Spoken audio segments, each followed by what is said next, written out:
Supreme கோர்ட்டோட தமிழகத்துக்கு சாதகமான தீர்ப்பை எதிர்த்து கர்நாடகாவில் வன்முறை வலுத்துட்டு வருது. வன்முறையோட உச்சகட்டமா ஒரே நாள்ல 65க்கும் மேற்பட்ட பஸ்களும் 100க்கும் மேற்பட்ட லாரிகளும் தீ வைத்து கொளுத்தப்பட்டது. அது மட்டும் இல்லாம மாண்டியா, பெங்களூரு, மைசூர்ல கலவரம் கட்டுக்கடங்காம இருக்கு. கர்நாடக வாசிகள் தமிழர்கள் ஓட்டி வர 4 சக்கரம், 2 சக்கர வாகனங்களை கண்டுபிடித்து அதை நொறுக்கியும் தீ வைத்து கொளுத்தியும் ஆர்ப்பாட்டத்துல ஈடுபட்டு இருக்காங்க. மைசூர், பெங்களூரு மாதிரியான இடங்கள்ல மதியத்துக்கு மேல பள்ளி, கல்லூரிகளுக்கு விடுமுறையும் விடுக்கப்பட்டிருக்கு. கடைகள், நிறுவனங்கள் மேல கற்களை வீசியும் தமிழர்கள் மேல தாக்குதல்களை நடத்தியும் கர்நாடக வாசிகள் அவங்களோட ஆர்ப்பாட்டத்தை வலுத்துட்டு வராங்க. கர்நாடகத்தை சேர்ந்த முன்னாள் முதலமைச்சர் இனி தமிழகத்துக்கு ஒரு சொட்டு கூட தண்ணி தர முடியாது, சுப்ரீம் கோர்ட்டுடைய தீர்ப்பை அப்புறமா பாத்துக்கலாம் அப்படின்னு சொல்லியிருக்காரு. இது தமிழர்கள் இடத்துல பெரும் சர்ச்சையை ஏற்படுத்தியிருக்கு.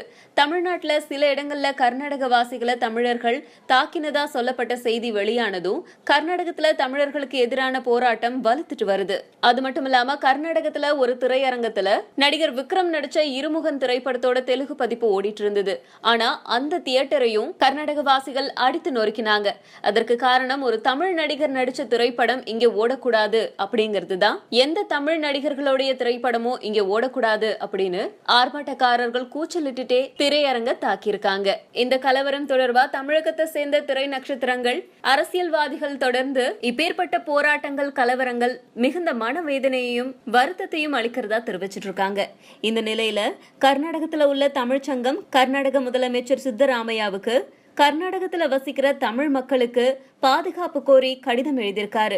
கர்நாடகத்துல இந்த மாதிரியான கலவரம் நடக்கிறது மிகுந்த மனவேதனையை அளிக்குது அப்படின்னும், இந்த தாக்குதல்கள் குறையணும் அப்படின்னும், தங்களுக்கு தேவையான முழு பாதுகாப்பு அளிக்கணும் அப்படின்னும் அந்த கடிதத்துல குறிப்பிடப்பட்டிருக்கு.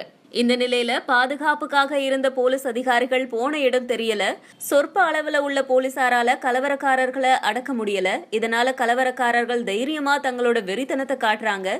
இதுவரைக்கும் 100க்கும் மேற்பட்ட லாரிகள் எரிக்கப்பட்டிருக்கு.